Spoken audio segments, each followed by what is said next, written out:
안녕하세요. 서울대학교 건설환경공학부 석박사 통합과정 한상욱입니다. 택시 데이터와 스마트카드 데이터를 이용해서 DRT에 관한 다목적 최적화를 이용하여 분석하였습니다. 대중교통은 다양한 이점이 있는데요. 이런 이점에도 불구하고 고정된 경로로 인해서 자유로운 경로 이동이 불가능합니다. 그렇기 때문에 도어투도어 서비스의 요구가 증대하면서 그러한 새로운 서비스에 대한 요구가 증대되고 있습니다. 승객의 수요에 따라 라웃과 스케줄이 결정되는 오퍼레이션 스트래티지인 DRT에 관해서 저는 연구를 진행하였습니다. 운영자의 수익 측면에서 보통 합승이 가능한 버스보다 조금 작은 밴을 이용해서 여러 승객을 탑승시킵니다. 합승 시 승객들은 목적지까지 최동거리로 이동하지 못하고 또 다른 승객의 승하차를 위해 우회하기도 하게 됩니다. 하지만 오리진에서 탑승하고 데스티네이션에서 하차하는 도어투도어 서비스로서 앞서 말씀드린 요구를 충족할 수 있는 새로운 서비스로서 부상하고 있습니다. 하지만 DRT 설계에 문제점이 있습니다.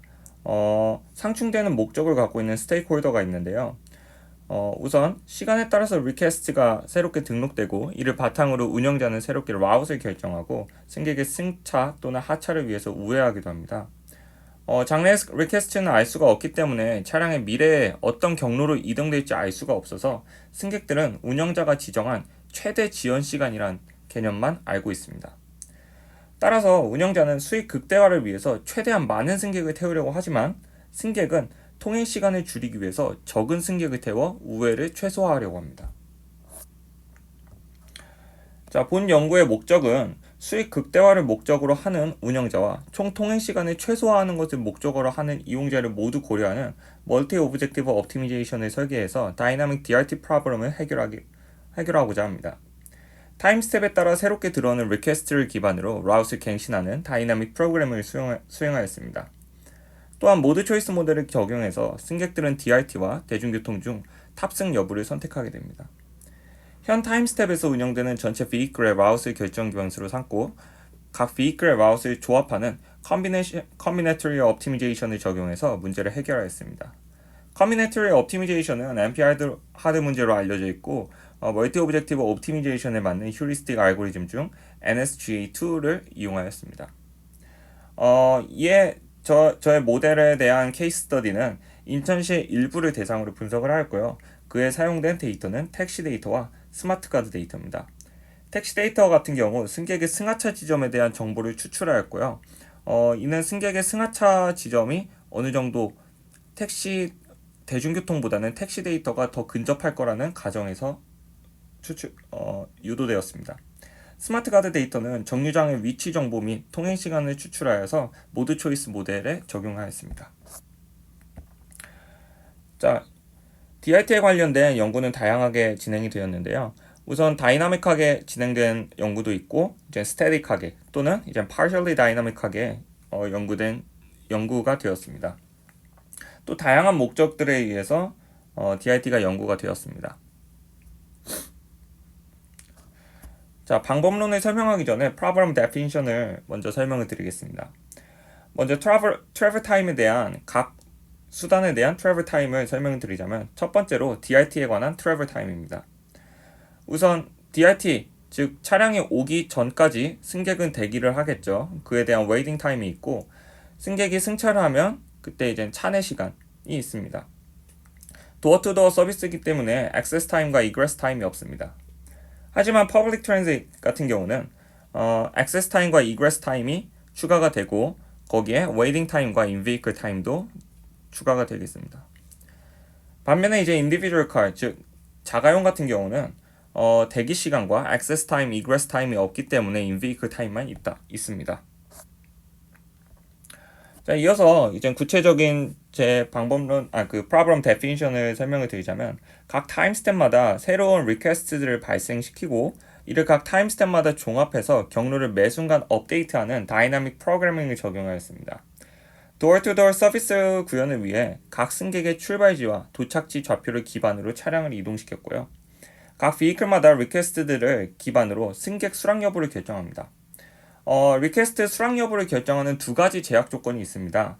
첫 번째는 예약 수락이 되지 않은 승객 기준으로 있고요. 그 다음에 두 번째는 예약 수락이 완료된 승객들을 기준으로 하는 제약식이 있습니다. 첫 번째로 예약 수락이 되지 않은 승객들 기준으로 모드 초이스 모델 기반으로 승객이 DRT를 이용할지 대중교통을 이용할지를 결정을 하게 되고요.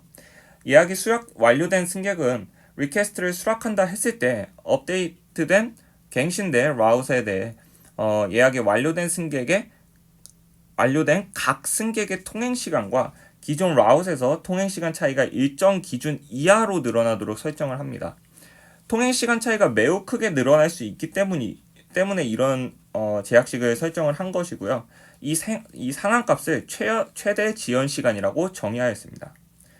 각 승객들의 통행 시간에 따라서 지연 시간에 대한 편익 감소분이 상이할 것이고 따라서 저는 최대 지연 비율이라는 개념을 통해서 각 승객들의 최대 지연 시간을 계산을 하였습니다.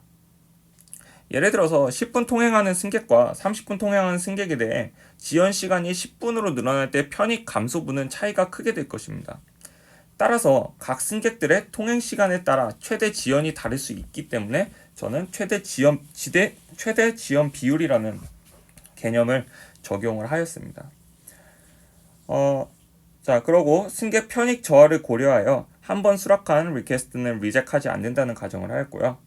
거리는 이제 도로 네트워크 반영의 어려움으로 인해서 유클리디안 디스턴스를 이용하였습니다. 자, 최대 지연 비율 제약식에 대한 설명을 드리자면 최대 지연 비율로 예약 승객의 최대 지연 시간이 계산이 됩니다. 우선 탑승 승객과 예약 완료 후 미탑승 승객 이렇게 크게 두 가지로 나뉠 수 있습니다. 일단 최대 지연 비율이란 것 자체는 예약 완료된 승객들을 기준으로 적용되는 제약식이기 때문에 이렇게 크게 두 가지로 나뉠 수 있습니다. 탑승 승객과 예약이 완료된 후 미탑승 승객. 최대 지연 비율이 50%라고 가정을 하였을 때 탑승 승객은 통행 시간이 10분 더 늘어나도 되고 왜냐하면 안내받은 기존 통행 시간은 20분이잖아요. 그리고 예약 완료 및 탑승 승객 같은 경우는 안내받은 기존 통행 시간이 30분이면 통행 시간이 15분 더 늘어나도 됩니다.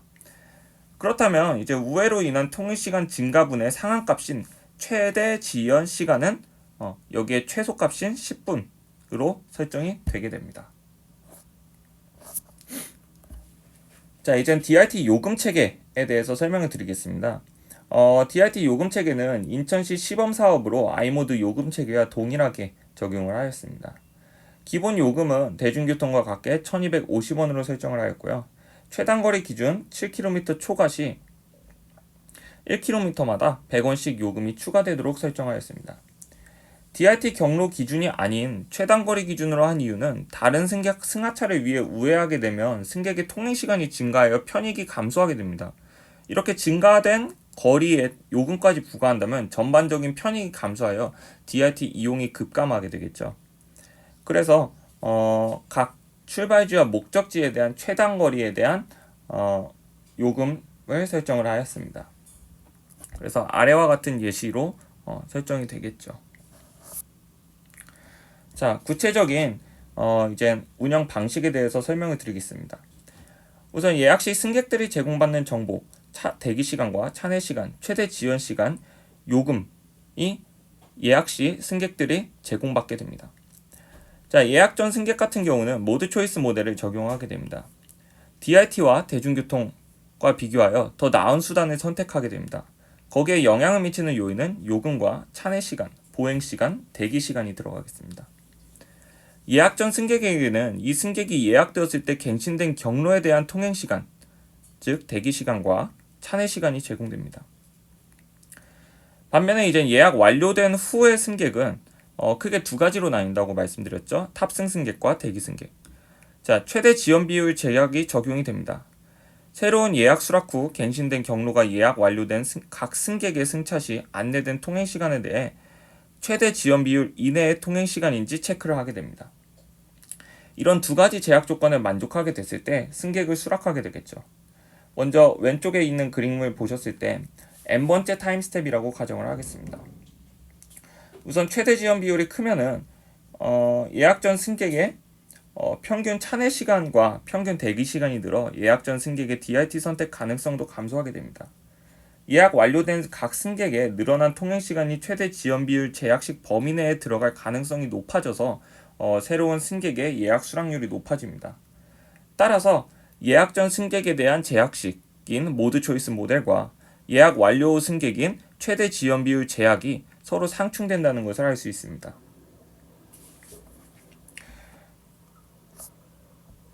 자, 타임 스텝이 한 단계 증가하여서 n+1 타임 스텝에서는 차량이 이렇게 이동하게 됩니다. 이렇게 이동하게 되면 앞서 말씀드렸던 두 가지 제약식을 동시에 만족시키는 상황 하에서 첫 번째에 있는 파란색 차량은 승객을 탑승시키지 못하고 검은색 차량은 이제 승객의 그 두 가지 제약 조건을 만족시켰기 때문에 탑승이 가능합니다. 그래서 예약이 완료되면 승객 차량은 이제 DIT 운영자는 승객의 출발지와 목적지에 대한 정보를 받게 되고요.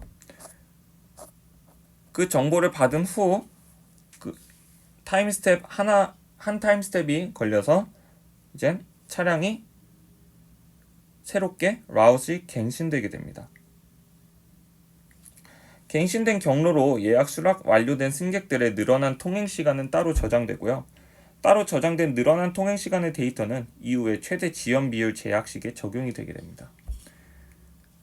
네, 이와 같이 이제 또 타임 스텝이 하나가 더 늘어나면 차량이 이동되면서 또 새로운 어떤 예약들이 리퀘스트들이 발생을 하게 되겠죠.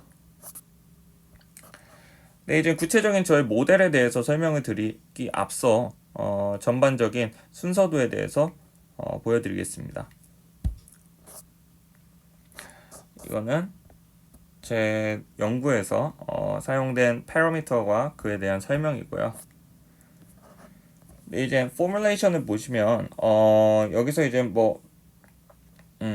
식이 많이 복잡한데 첫 번째 오브젝티브 펑션에 대한 식을 보시면 첫 번째는 이제 revenue입니다. revenue인데 마이너스를 붙여서 미니마이제이션 문제로 만들기 위해서 마이너스를 붙였고요. 그 다음에 아래 식은 총 통행 시간입니다. 네, 총 통행 시간. DIT에 대한 총 통행 시간은 waiting time과 in-vehicle time으로 구분된다고 했죠. 그래서 그 두 개를 합친 총 통행 시간에 대한 최소화에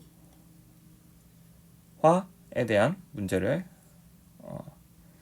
설정을 하였고요. 각 제약식은 앞서 말씀드린 것과 같습니다. 두 번째 2번 식을 보면 각 차량의 승객의 총량은 차량 용량보다 적다라는 그런 제약식이고요. 세 번째는 route은 오리진과 데스티네이션 좌표의 조합이라는 설명이고요. 차량은 반드시 오리진과 데스티네이션을 지난다는 가정이 네 번째 식으로 설명이 되고요. 다섯 번째 식은 서로 다른 차량에 같은 승객이 탑승해 있을 수 없다라는 제약식을 설명을 해주고 있습니다.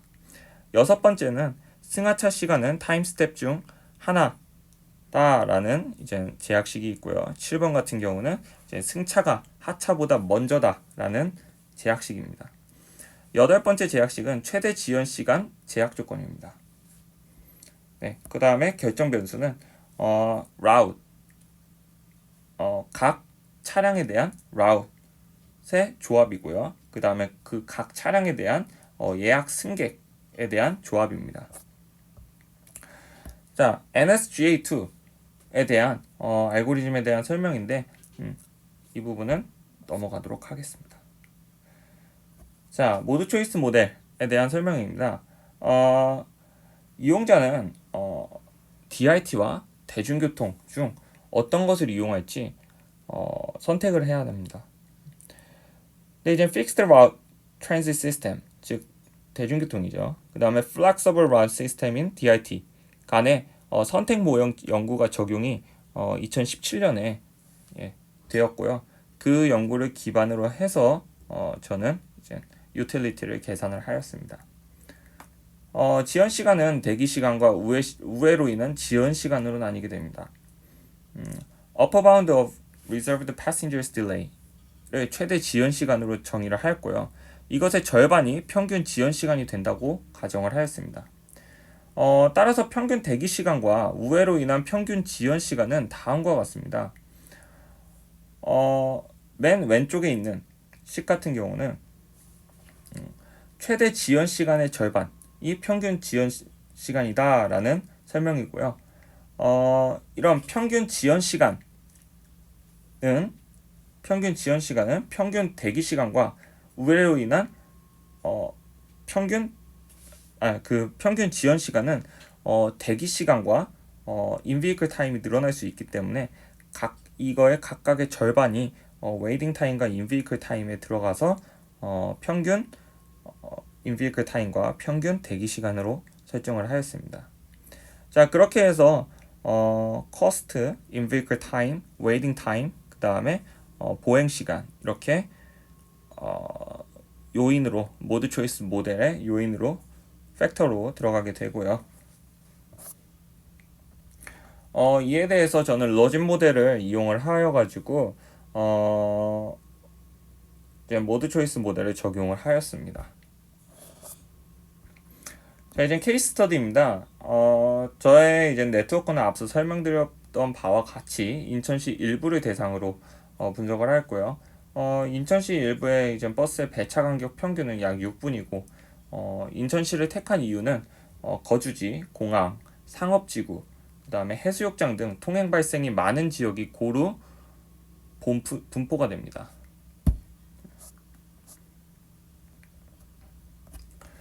자, 이제 저의 데이터셋을 보면 팀스 데이터와 스마트 카드 데이터를 이용을 하였습니다. 팀스 데이터는 택시 데이터고요. 승하차 좌표를 DIT 승하차 좌표로 이용하였습니다. 그 다음에 스마트 카드 데이터 같은 경우는 정류장 위치 정보를 이용하였습니다. 네, 이에 대한 결과를 분석할 때 저는 버스 딜레이와 컬 딜레이에 대해서 설명을 하였습니다. DRT와 버스와의 통행시간 차이를 말합니다. 버스 딜레이 같은 경우는 동등한 비교를 위해서 버스 또한 각 역을 유클리디안 디스턴스로 이동한다고 가정을 하였고 같은 OD에 대해서 버스 같은 또는 퍼블릭 트랜sit 같은 경우는 승용차에 비해 1.15배 더 소요된다고 가정을 하였습니다. 이에 대한 가정의 근거는 국가교통 DB에 명시된 인천시 데이터를 이용하였고요. 동등한 비교를 위해서 DIT와 같은 속도로 이동한다고 가정을 하였습니다. 마찬가지로 승용차도 DIT가 승용차에 비해서 얼마나 지연이 되는지를 비교를 해보기 위해서 마찬가지로 동등한 비교를 위해 승용차 또한 유클리디안 디스턴스로 이동한다고 가정을 하였고 승용차는 출발지와 목적지를 최단거리로 이동한다고 가정을 하였습니다. 동등한 비교를 위해서 DIT와 같은 속도로 이동한다고 가정을 하였습니다. 자, 여기서 보시는 거는 이제 차량 경로에 대한 예시입니다. 26분간 총 이동거리는 25.23km였고요. 네, 다음과 같이 뭐 이런 우회도 많이 하게 된다는 것을 볼 수 있었습니다. 자, 케이스 스터디에 대한 이제 결과인데요. 이 결과에 대해 각각의 분석을 수행을 하였습니다. 첫 번째로 이제 승객 수에 대해서 분석을 해보았습니다. 대체적으로 증가하다가 감소하는 경향을 보이고 있는데요. 최대 지연 비율이 25%와 50%일 때는 승객이 적고 75%, 100%일 때는 많은 승객을 태우고 다시 125%일 때는 승객 수가 감소하게 됩니다.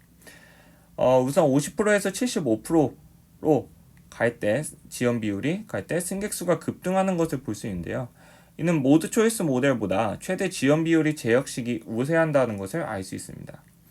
75% 이후부터 승객 수가 감소하게 되는데 모드 초이스 모델이 최대 지연 비율 제약식보다 우세하게 된다는 것을 알 수 있었고요.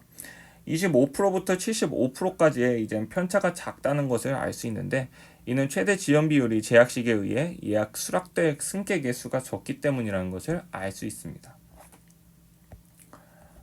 이제 목적 함수에 대한 결과를 보겠는데요.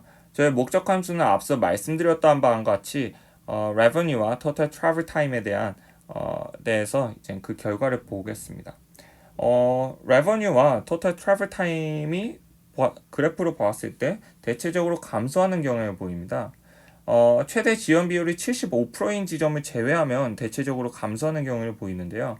25%와 50%일 때는 승객은 적지만 장거리 통행 승객이 즉 7km 이상인 승객이 많아 수입이 높게 측정이 됩니다. 왜냐하면 7km 이상이 되면은 1km마다 100원씩 추가된다고 하였죠. 75%인 경우에는 승객이 가장 많은 지점으로 수입이 높아지고 그만큼 우회도 많이 하므로 총 통행 시간도 높아질 수밖에 없습니다.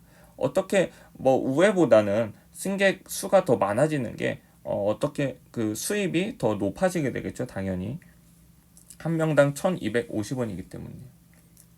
그 다음에 100%와 125%일 때는 승객은 줄어들어지고 이제 7km 이하의 통행을 주로 하여 수입도 마찬가지로 줄어들게 됩니다. 자, 이제 평균 revenue와 평균 total travel time에 대해서 봤는데요. 이는 이제 요금 체계에 의한 변화가 있습니다. 통행 시간이 클수록 수입도 커지고 많은 예약을 받을 수 있는 최대 지연 시간 지점, 즉 75%와 100%는 다른 지점보다 단거리 통행을 많이 하게 됩니다. 승객이 많이 탑승하면 우회 횟수도 증가하게 되고 우회에 의해 늘어난 통행 시간을 상쇄시키기 위해서 통행 시간이 짧은 승객들을 탑승시키게 됩니다. 토탈 DRT 딜레이에 대해서 설명을 하겠습니다. 앞서 말씀드렸던 딜레이와 마찬가지인데요.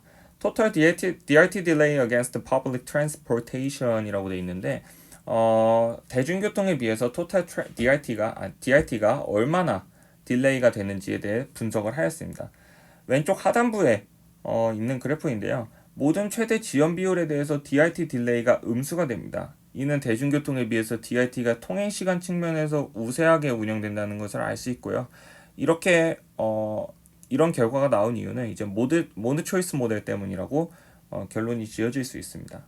반면에 이제 승용차에 비해서 DRT는 얼마나 지연이 되는지를 알아보기 위해서는 보시면 이제 자가용에 비해서는 DRT가 통행시간 측면에서 열세하게 됩니다. 그래서 이제 승객이 합승으로 인해 이는 이제 승객의 합승으로 인해서 우회하게 되기 때문이죠. 자, 마지막으로 이제 파레토 옵티멀 셋에 대한 분석인데요. 이제 이렇게 파레토 옵티멀 셋이 겹쳐지게 됩니다. 이는 최대 지연 비율에 대한 제약식과 최대 모드 초이스 모델에 대한 제약식이 서로 상충되기 때문입니다.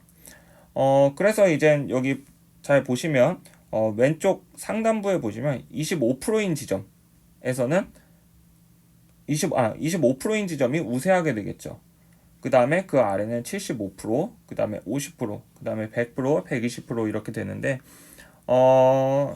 여기서 보시면 이제 이런 결과를 바탕으로 어떤 지역에 DRT 서비스를 제공을 하려고 할 때 설문조사를 통해서 승객들의 통행 시간을 분석을 하게 됩니다. 그래서 총 통행 시간이 어느 정도다라고 결론이 나왔을 때 그러면 최대 지연 비율을 몇 프로로 설정하는 게 수입 측면에서 가장 우세할 것이다라고 선택할 수 있는 어떤 기준이 되겠죠.